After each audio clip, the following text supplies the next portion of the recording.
Bendito seja o reino do Pai, do Filho e do Espírito Santo. Amém. Amados irmãos e irmãs do batismo de nosso Senhor Jesus Cristo, o Evangelho de hoje começa com uma simplicidade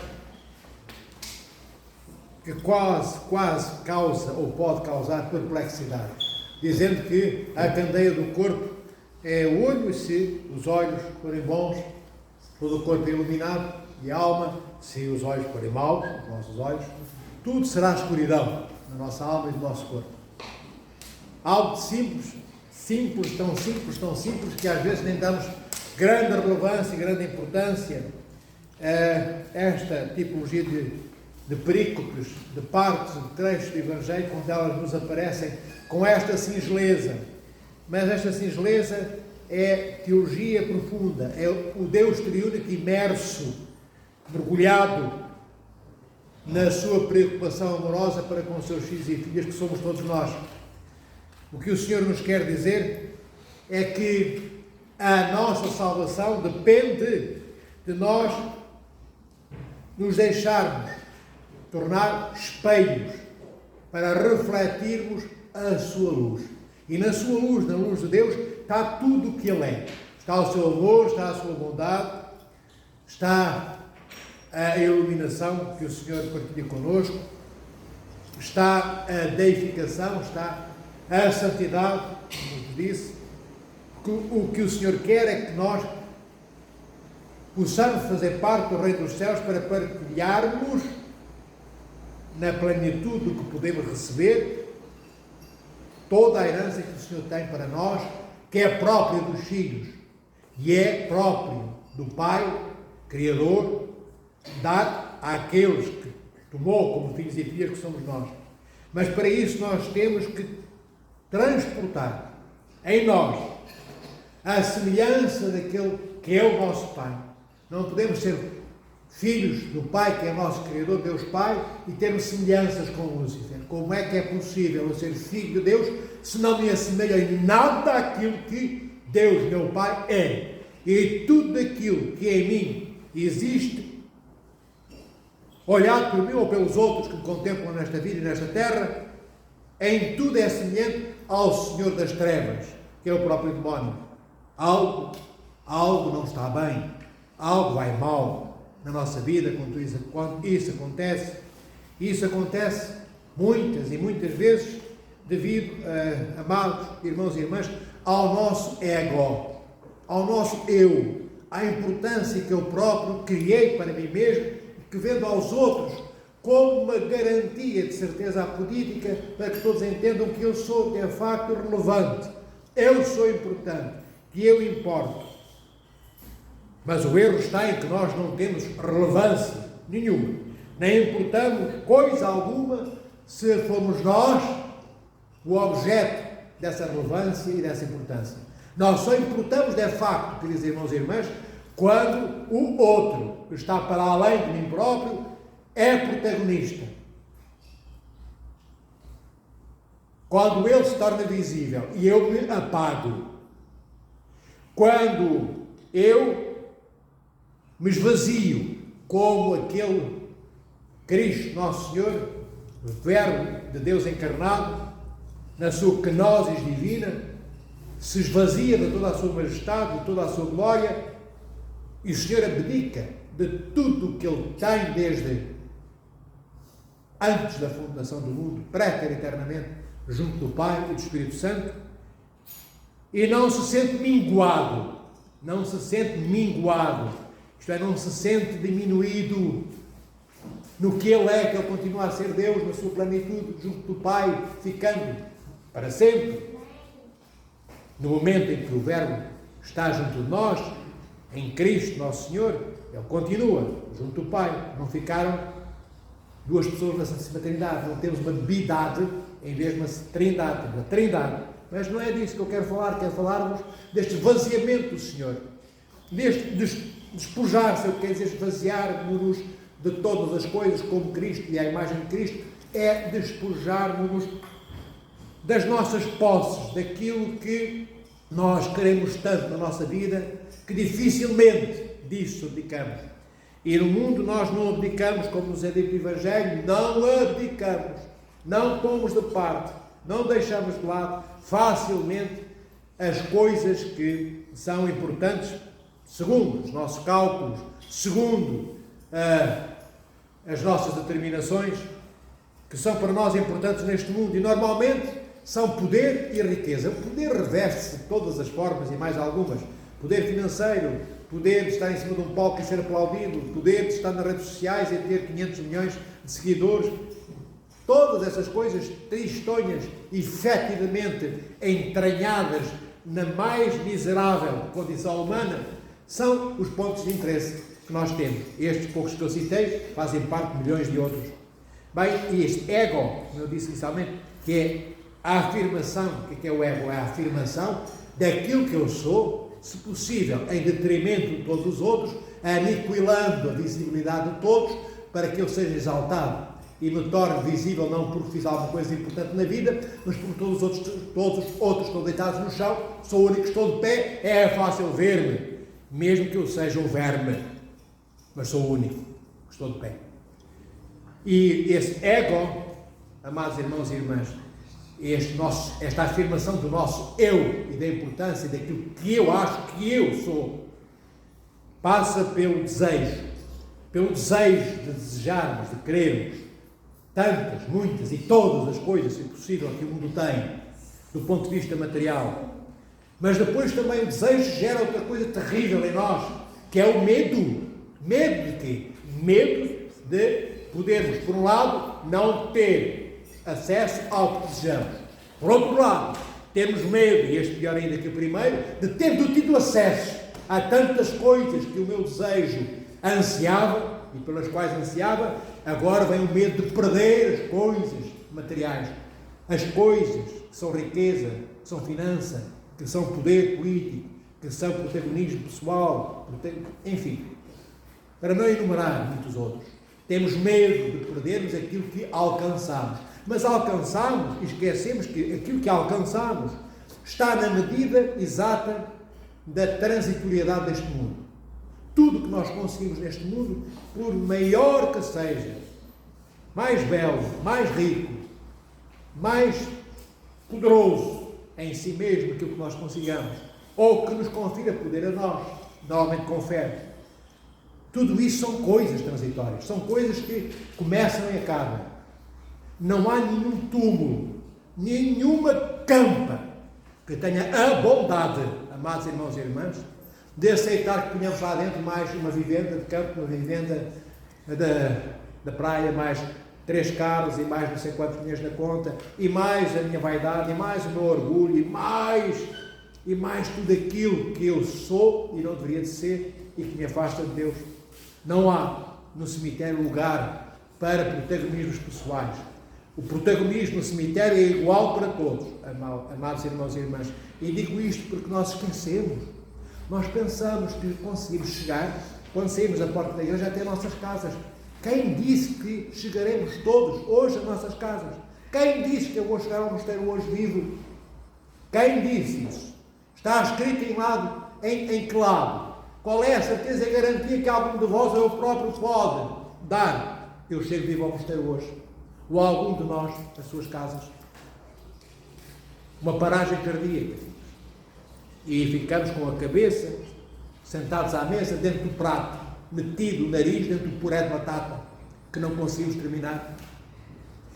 Eu sei que parecem coisas horríveis, a forma como eu os ponho às vezes, mas eu ponho-os desta forma, gritantemente feia, porque na realidade elas são muito mais feias do que aquilo que eu consigo trazer de feiura. Nós tentamos pintar, envernizar a realidade que não nos agrada, mas pomos em evidência aquela que nos atrai, o poder deste mundo. E depois, queridos irmãos e irmãs, e depois nada levaremos connosco. Ver o Senhor nosso Deus e Salvador Jesus Cristo, que é Deus e homem, Ele não deseja nada. O Senhor porque não deseja nada, não teme nada. Porque não deseja e não teme, o Senhor é livre. Ele é livre. Ele vai para a cruz. Não vai arrepiado para a cruz, com medo das coisas que subindo à cruz vai deixar de ter. Não. Ele vai, é o oposto do que nós fazemos, para que os outros eus, todos da humanidade, todas as eras, tenham protagonismo, tenham corpo, tenham estatura. Cristo, Verbo encarnado, aniquila-se na sua dimensão e na sua estatura, enquanto homem e enquanto Deus abdica da sua majestade e glória divinas, para que nós possamos ser diante dele, deificados um dia, e se pudermos ser diante das árvores que nos contemplam, que Deus criou neste mundo, podemos ser enquanto pais, podemos ser mãe diante dos nossos filhos, podemos ser professores, podemos ser sacerdotes, podemos ser filhos de Deus. É isso que Cristo vai fazer para a cruz, no despojamento total, na abdicação de todas as coisas, que só lhe importa uma: nós, os filhos e as filhas de Deus. Qual é a importância que Cristo dá a si próprio nos Evangelhos? O testemunho será dos outros. O testemunho, sobretudo, será de seu Pai. O Senhor não fala dele próprio. O Senhor anuncia o reino do Pai, para que todos os outros eus, que somos nós todos, possamos, se quisermos, assumir essa herança e entrar na nossa casa, esta não mais transitória, mas definitiva, que é e que são o reino dos céus. Amados irmãos e irmãs, é dito no Evangelho que, diz Deus, mas os lírios do campo, mas os passarinhos, enfim, e as aves do céu, não precisam de trabalhar, não precisam de suar, não precisam de nada disso, porque Deus cuida que todas tenham comida, tudo o que lhes faz falta.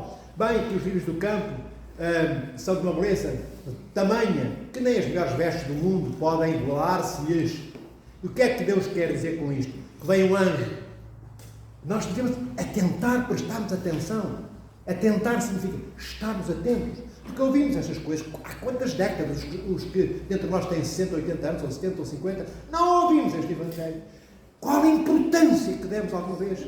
Nós ouvimos já falar dos lírios do campo. Se eu perguntar a alguém, lembra-se aquele Evangelho que fala dos lírios do campo? Sim, eu ouvi o Evangelho que falava disso. Nós sabemos que ouvimos alguma coisa, mas não nos preocupamos em ouvir com qualidade. Porque se não perguntarmos íamos, mas o que é isso? O que é que Deus quer dizer com isso de alimentar os passarinhos? Mas vem envia um anjo. Os anjos de Deus andam a alimentar os pássaros todos os dias, mas eu vejo os pássaros na calçada da cidade ou no meio do campo e não vejo anjos com eles. Vejo os pássaros voaçarem. Era nos perguntarmos que tipo de alimento é esse que os pássaros têm à sua disposição e não precisam de estarem registados no sindicato, não precisam de ter o emprego das 8 às 10 da noite ou às 5 da tarde e o resto, tudo o que Deus criou. Que alimento é esse e quem é que traz esse alimento, amados irmãos e irmãs? Pois não são os anjos de Deus, ainda que Deus o pudesse fazer. Mas Deus não envia os seus anjos para alimentar os passarinhos deste mundo, nem a nós e os outros animais. É raríssimo quando isso acontece. Deus fez o milagre dos pães e dos peixes uma vez no Antigo Testamento. Claro que o Senhor pode fazer esses milagres todos os dias e pode enviar um anjo trazer um pão e sopa e comida, tudo o que nós necessitarmos e pôr em cima da nossa mesa, mas não é prática do amor divino fazer isso, porque Ele quer que nós floresçamos, que nós despertemos nas qualidades que nos deu, e se Deus fizesse isso, iria atrofiar, iria fazer com que engelhassem as qualidades que nos deu. Então nós temos que trabalhar. É como uma criança que começa a gatinhar e quando começa a pôr-se de pé, o pai teme em mantê-la sentada. E ela tenta pôr-se de pé para dar um passo ou dois e o pai coloca-a sentada lá no banquinho da criança de 2 aninhos ou 3. Até que chega uma altura, a criança já tem 15 anos e nunca saiu da cadeira, presa que ele foi pelo pai, e quando o pai diz, não, põe-te de pé, que já tens 1,80 m de altura com 15 anos, a criança estatela-se no chão, porque as pernas não têm músculo. Ele nunca andou. Deus faz o oposto connosco. Deus não nos quer naquela cadeirinha à qual o pai e a mãe nos tentam prender quando damos muito trabalho. Se não se importa que nós morremos, e o termo estes, morremos o nosso nariz no chão, porque Ele cura. Importa é que nós sintamos o amor de Deus. E às vezes é preciso esmurrar o nariz, é preciso esfolar a mão, às vezes dói visceralmente no nosso corpo, porque o corpo gosta de conforto, o corpo não gosta de viver sem esta coisa que para ele é uma qualidade, conforto para o nosso corpo, é uma virtude, mas não o é para a nossa alma. Mas estava eu a dizer-vos que comida é essa? Então quem é que atrás? Deus, que preteriternamente nos a trouxe. Lá vamos nós outra vez para as histórias da carochinha às vezes, não é? O que é isto então? Então os pássaros estão vivos agora e o Terpita está a dizer que essa comida foi preteriternamente trazida por Deus e dada aos pássaros. Pois foi. Todo o alimento, todos os animais foi-lhes dado antes da fundação do mundo. Todo. E onde é que está esse alimento? No instinto. No instinto que Deus deu a todos os animais. O instinto é o quê? É a capacidade de terem conhecimento, mas não um conhecimento lógico ou racional como o nosso, mas é um conhecimento que está radicado no instinto, que lhes permite usar as asas que têm, os que têm asas, usar os bicos que têm, que eles têm bicos, usar, como as águias, a visão única que elas têm, e cada animal vai usando segundo a qualidade e as qualidades próprias da sua natureza, na iluminação que o instinto permite que todas essas qualidades tenham como iluminação no sentido da identificação dos bichinhos, é no sentido de verem instintivamente. O que quer dizer, o instinto é a luz, o instinto animal é a luz de Deus que ilumina todas as ações que eles devem depois realizar. Então eles sabem quando têm que abrir o bico para trincar um grão de milho, eles sabem até que altura é que têm que voar com as águias para ver se identificam algum coelho que possam apanhar com as garras, eles sabem, até as cobras, se devem andar, se devem parar, porque encontram um rato num raio de visão, digamos assim, ou uma distância de 1 metro ou 2, sabem, todos os bichinhos sabem instintivamente onde está a sua comida. E essa comida foi posta lá por quem? Por Deus, antes da fundação do mundo. Porque antes da fundação do mundo, não é agora que um anjo vem trazer um coelho e o põe diante do cãozinho para comer. Não é agora que vem um anjo de Deus e coloca um ratinho ali para que a cobra não morda de fome como o rato ou o sapo. Nada disto. Não é agora, não é, que as sementes são colocadas no mundo, que os anjos, nós vemos os anjos trazerem sacos e sacos de sementes, andando a espalhar pelas ruas e pelos canteiros e pelas terras do campo, as sementes que nunca existiram no mundo. Não, elas estão todas cá. E Deus deu depois sensores aos animais que estão agregados ao seu instinto para eles descobrirem os oásis que Deus pôs neste mundo, como se vivessem num deserto, para eles identificarem os oásis onde está a sua comida, que Deus preparou desde antes da fundação do mundo, desde antes de toda a eternidade, porque de facto, antes dos animais nascerem, já estavam cá as sementes para eles comerem. Antes do sapo abrir a boca para comer as moscas, já as moscas existiam. São os animais mais antigos do planeta Terra, os insetos. Bem, então, de facto, amados irmãos e irmãs, nenhum deles necessita de trabalhar, porque tudo foi preparado por Deus para eles, até e para nós. Deus preparou para os animais, para que eternamente tudo o que eles precisavam, não para nós.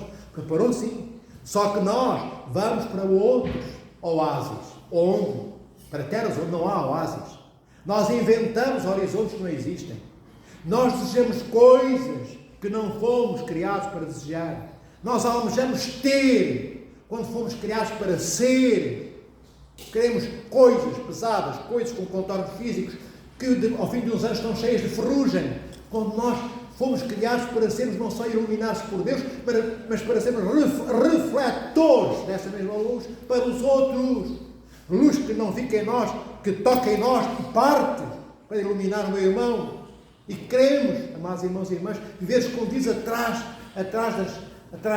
dos carros que enferrujam, das casas que caem com o tempo, atrás das roupas cuja traça come, atrás de aplausos cujas mãos um dia encontraremos no cemitério, e no cemitério não há mãos que aplaudam. Todas as mãos que nos aplaudem hoje um dia deixarão de ter força para aplaudir. Mas Deus não. Deus eternamente amar-nos-á. Porque Ele não começa a amar amanhã, depois de eu dizer, eu amo-te, Senhor. Não, o Senhor já fez tudo o que havia para fazer, e no tudo que havia para fazer, tudo foi demonstrado quanto o amor que tem por nós. E é na cruz que esse amor é escandalosamente posto no silêncio de palavras não proferidas. Não são necessárias.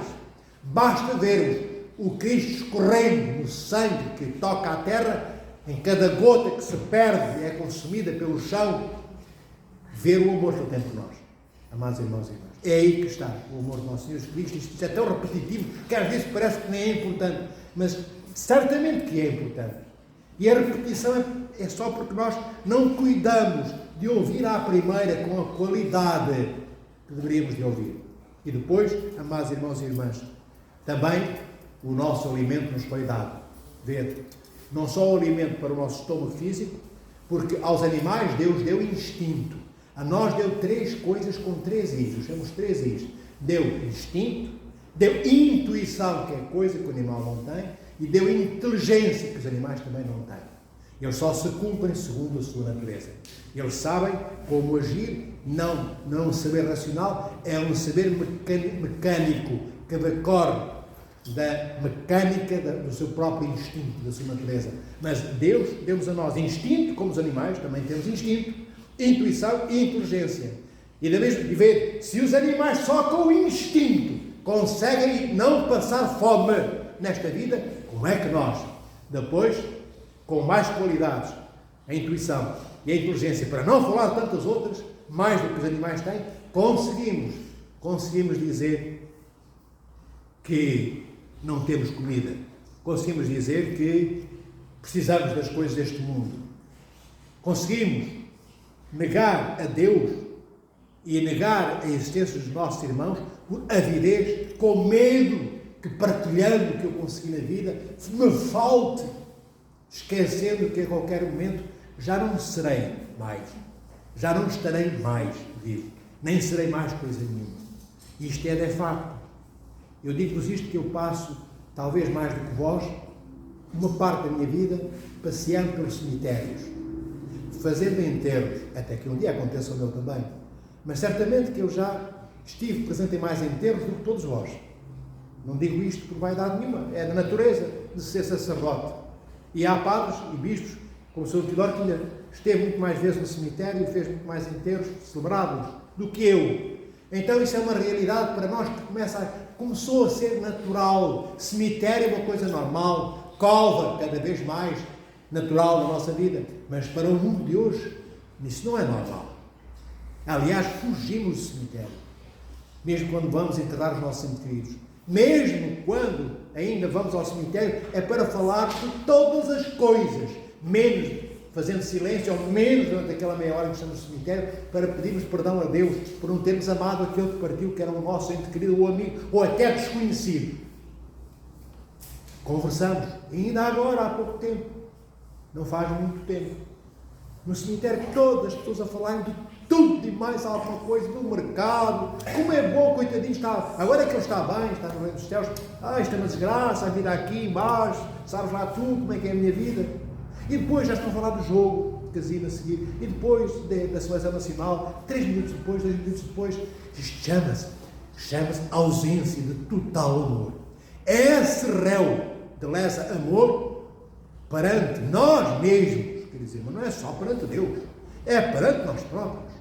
Nós, se tivéssemos a noção da grosseria dos atos que cometemos na nossa vida, envergonhar-nos-íamos de acordar amanhã, se Deus permitisse que tal sucedesse na nossa vida. Nós teríamos vergonha das nossas posturas, porque elas são envergonhantes para os nossos irmãos e irmãs. Vede, Cristo não é assim. O Senhor faz o oposto. O Senhor põe todas as coisas que são suas de parte, para que todos tomem parte naquilo que Deus decidiu que nos pertencia a nós, que somos seus filhos, que o Senhor dá na sua cruz por nós. Então, este Evangelho de hoje, que parece simples, e é ver as consequências ilativas, isto é, as inferições, as ilações que podemos retirar e tantos milhares de outras, lá estão, para que nós as possamos trazer à luz do dia. Mas lembremos apenas disto. A forma como nós olhamos o mundo é a forma como, por um lado, a nossa alma será iluminada, porque se olharmos o mundo com estes olhos que Deus nos deu, com candura, com benevolência, com amor, certamente com pureza, então teremos luz na nossa alma. Mas se olharmos o mundo com concupiscência, com luxúria, com avidez, com o desejo do ganho o ganho total, o ganho não importa como eu tenha que ganhar, nem que roubo tudo e todos os meus irmãos. Se olharmos o mundo desta forma, naturalmente, que as trevas abater-se-ão sobre nós, indubitavelmente. E nas trevas eu não vejo. E não vendo eu não sei para onde vou. E é assim que nós andamos tantas vezes na nossa vida, assim, ainda que iluminados por este sol cósmico, bem, que está lá em cima, no meio dos astros, e às vezes por uma lanterna durante a noite, ou pela luz do telemóvel, isso são coisas artificiais. A luz do sol também vai embora porque a noite chega. A luz do telemóvel também vai porque de repente falta bateria. E a qualquer momento nós ficamos na escuridão, o que eu quero dizer, seja por falta de bateria, seja porque a noite chegou e o sol não brilha, seja porque a morte chegou.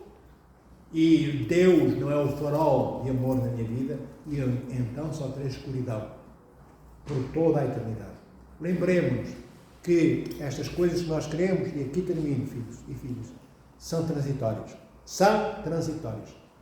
Mal começa, já acaba, como eu disse há pouco. E a escuridão na nossa vida, é isso que nós queremos?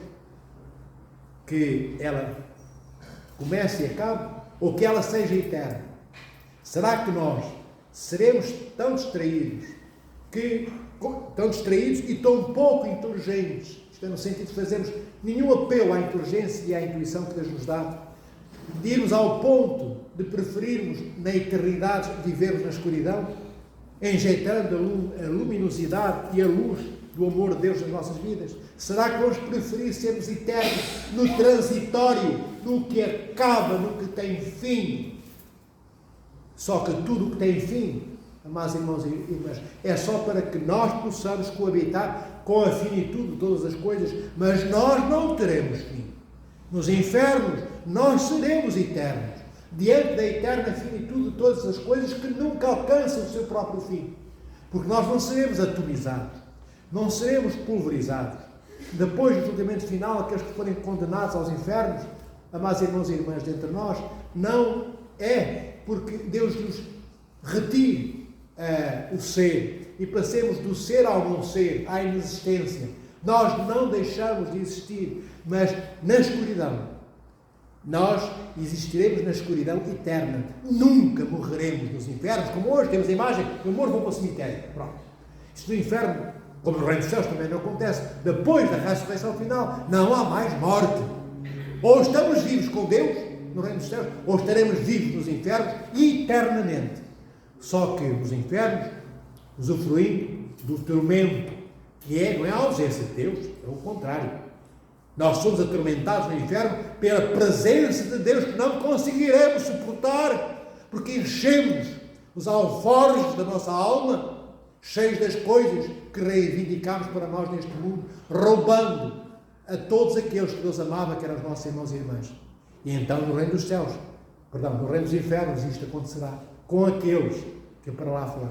E acreditar que não é Deus que decide quem vai para o inferno, quem vai para o reino dos céus. Somos nós, aqui, nesta segunda etapa das 4 que a nossa vida tem, somos nós que decidimos, que impomos a Deus a decisão que Ele não pode deixar de tomar, a não ser essa, de nos deixar ir para o reino dos infernos, porque foi lá que nós quisemos estar, pela administração, na qual pusemos toda a nossa inteligência, pensámos nós, toda a nossa intuição, sobretudo toda a nossa vontade, e decidimos não querer comunhão com Cristo, não querer comunhão com os nossos irmãos e irmãs, não queremos ficar com um bocadinho de vontade de comida e se calhar um ronquinho no estômago, para que o meu irmão, que não come há tantos dias, possa saborear e deleitar-se com metade de um pão.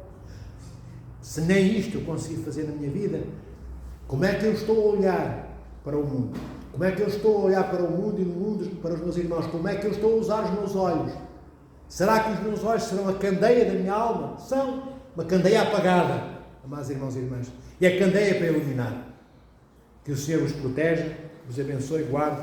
Pensai nestas coisas. Eu deixo no fim, não rematada a homilia, mas cheia de pontas soltas, para poder pensar, refletir. Se não pudermos fazer um pouquinho mais do que aquilo que estamos tão mal e preguiçosamente habituados a fazer, vale a pena esforçarmos. Nós esforçamos por tantas coisas no mundo, tantas, levar os filhos à praia, nós esforçamos para não esquecer o baldinho de Deus, e a fralda, e o sapatinho, e mais o lanche, e mais... Nós temos esse cuidado, e é bom que tenhamos esse cuidado. Mas porquê é que não temos o mesmo cuidado com Deus? Com Deus significa, Deus precisa que cuidemos dele, não. Significa que temos cuidado com Deus, cuidado com aqueles que Deus ama, que somos nós todos, irmãos e irmãs queridos. Lembrai-vos que só com a nossa natureza humana já podemos ir a alguns.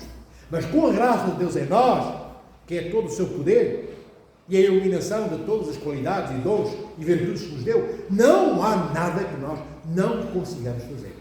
Nem lugar onde não consigamos ir. Falo dos lugares bons. O lugar bom é onde está Deus. E onde está Deus estão aqueles que o amam. Esses são os lugares bons. É desses lugares que eu falo. Que o Senhor os proteja e ilumine a vossa semana. E também as vossas férias. E também a vossa mesa. E também a vossa cama. Aqueles que são casados. Ou aqueles que têm filhos. Que Deus ilumine cada pedacinho da vossa vida. O vosso sono e o vosso adormecer. O vosso despertar também. Para acordarmos bem dispostos para o dia que Deus nos dá. Amai-vos uns aos outros, como o Senhor vos ama, e sede santos, como sempre eu digo, no seu digo, o Evangelho, como santo é o Senhor nosso Deus. Lembrai-vos, quando saíres da porta desta igreja, pelo menos quando sairdes, ou quando sairmos, onde é que estão os nossos olhos e onde é que vamos deixar que os nossos olhos repousem? Onde é que vamos permitir que os nossos olhos vejam? Vão ver o quê? Pensemos. Se aquilo onde deixamos que os nossos olhos repousem, como eu disse, e vejam, se é o sítio para eles estarem, se é o lugar para que os nossos olhos estejam, diria o povo, entretidos. Não, os nossos olhos não se entretêm. Os nossos olhos são agudos, os nossos olhos veem. Não de vez em quando, desde que estejam abertos, eles veem. Nós temos que saber onde é que colocamos, em que horizonte queremos que os nossos olhos estejam. Para quê? Para que depois não recolhemos as coisas más deste mundo, onde deixamos que os olhos tocassem. Porque tudo que o olho vê, passa para dentro de nós. O que ele vê de bom e o que ele vê de mau. Mas isso vós já sabeis.